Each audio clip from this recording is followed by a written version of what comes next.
Videos देखने के लिए सब्सक्राइब करें जनसत्ता.com, बेल आइकन दबाकर पाएं लेटेस्ट नोटिफिकेशन। नमस्कार, स्वागत है आपका जनसत्ता पर। मैं हूं आपके साथ अंशिका सारडा। 5 अगस्त का दिन एक बेहद खास और ऐतिहासिक दिन था, देश के इतिहास में भी और जम्मू कश्मीर के इतिहास में भी। सरकार ने 4 बड़े फैसले किए, जिसमें पहला था जम्मू कश्मीर से आर्टिकल 370 को समाप्त करने का संकल्प। सरकार कश्मीर में सेना की तैनाती को बढ़ा रही थी, बैठकों का दौर भी जारी था और पूरी तरह से तैयारी करने के बाद तब जाकर सरकार ने संसद में 370 हटाने के संकल्प को पेश किया।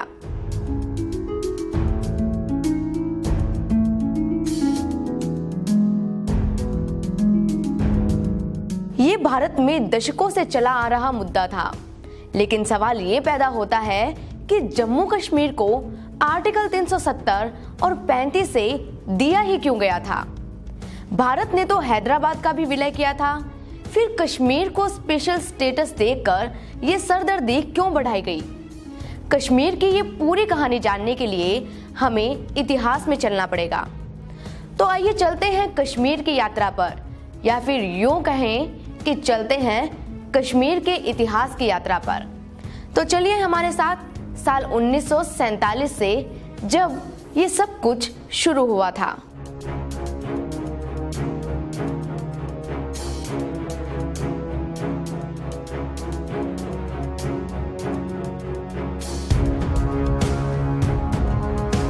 अंग्रेजों ने द इंडियन इंडिपेंडेंस एक्ट 1947 लागू किया। इस एक्ट में था कि भारत और पाकिस्तान 2 अलग अलग देश बनेंगे। रियासतों को अब ये तय करना था कि वो भारत में शामिल होंगे या फिर पाकिस्तान में, और या फिर वो आजाद रहना ही पसंद करेंगे। कश्मीर के महाराजा हरि सिंह हिंदू थे और कश्मीर की अधिकांश जनता मुस्लिम।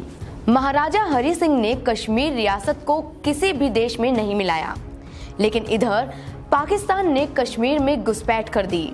इसलिए महाराजा हरि सिंह ने भारत से मदद मांगी। हरि सिंह की सहमति से भारत में कश्मीर शामिल हो गया। आज भारत के सर के ताज के तौर पर आप जिस कश्मीर को देखते हैं, वो 26 अक्टूबर को ही देश के सर पर सजा था।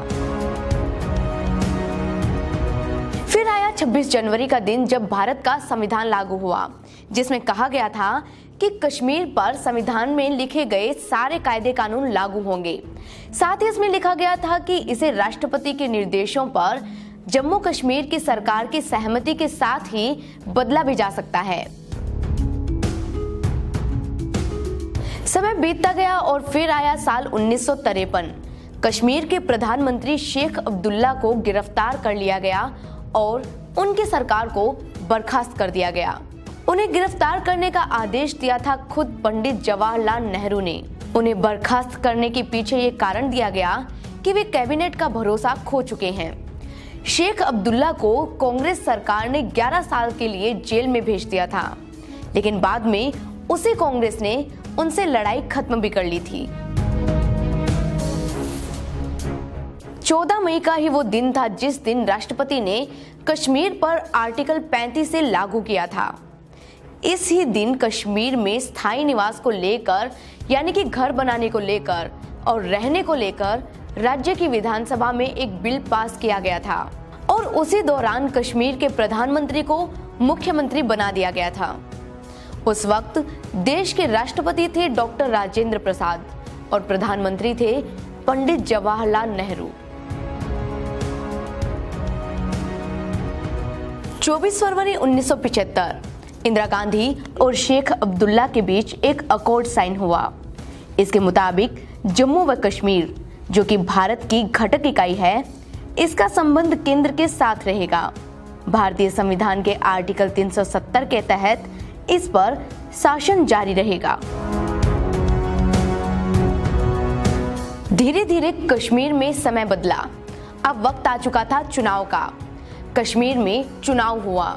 साल 1984 में जिस फारूक अब्दुल्ला को उन्हीं के साले ने सत्ता से हटा दिया था, वही फारूक अब्दुल्ला फिर से सत्ता में आए।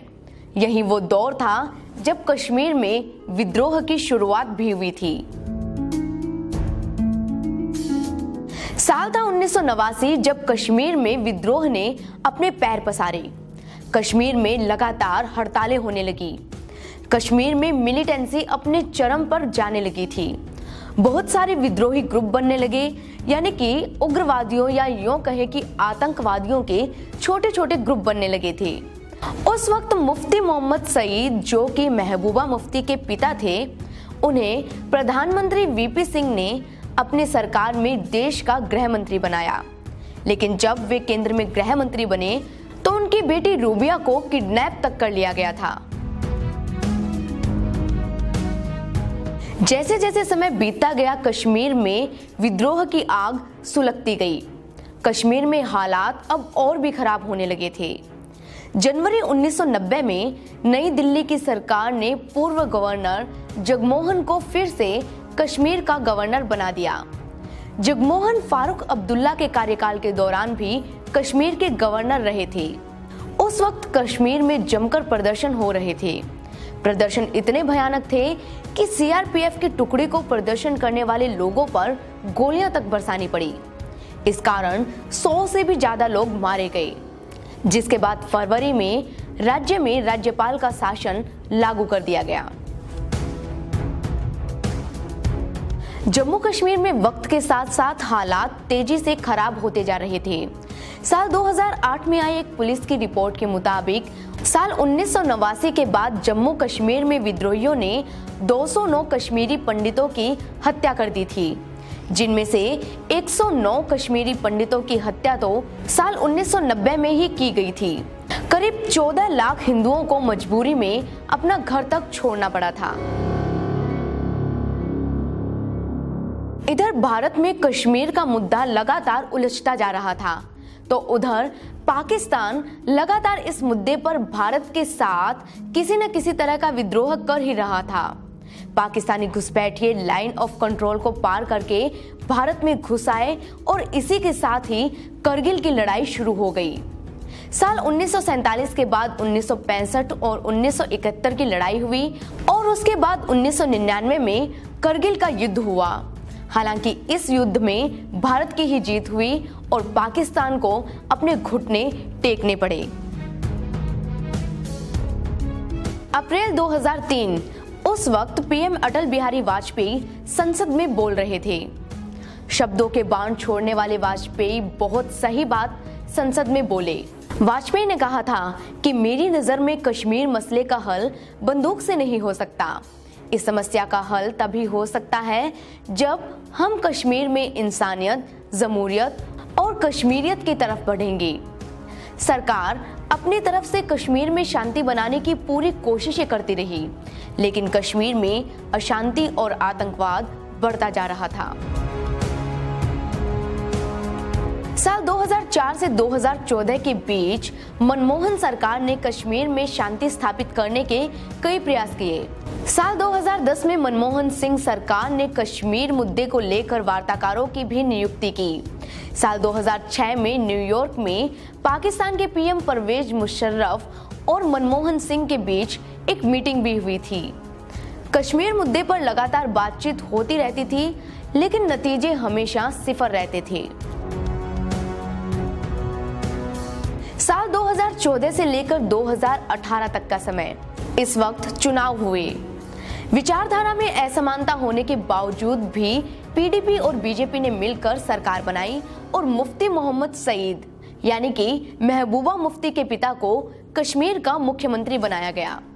मुफ्ती मोहम्मद सईद के निधन के बाद उनकी बेटी महबूबा मुफ्ती सीएम बनी। आतंकी बुरहान वानी के मरने के बाद घाटी में अशांति अपने चरम पर पहुंच गई थी। इसके बाद घाटी में हालात काफी तेजी से बिगड़े, जो कि संभलने का नाम नहीं ले रहे थे।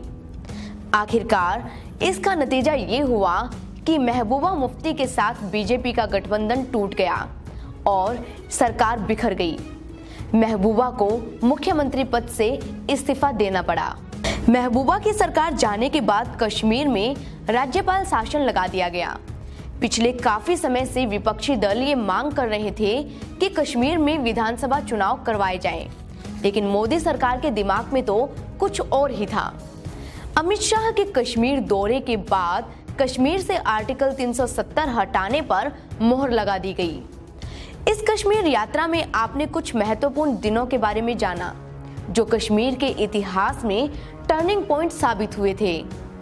कश्मीर की पूरी यात्रा के बाद आज का दिन इस हकीकत को बयां करता है कि अब कश्मीर से आर्टिकल 370 को हटा लिया गया है और कश्मीर राज्य न रहकर एक केंद्र शासित प्रदेश बन गया है और इसी के साथ ही केंद्र शासित प्रदेशों की संख्या बढ़कर 9 हो गई है। कश्मीर के इतिहास की हमारी ये यात्रा आपको कैसी लगी हमें कमेंट सेक्शन में जरूर बताएं और इसी तरह के दूसरे वीडियोस देखने के लिए सब्सक्राइब कर लें जनसत्ता को।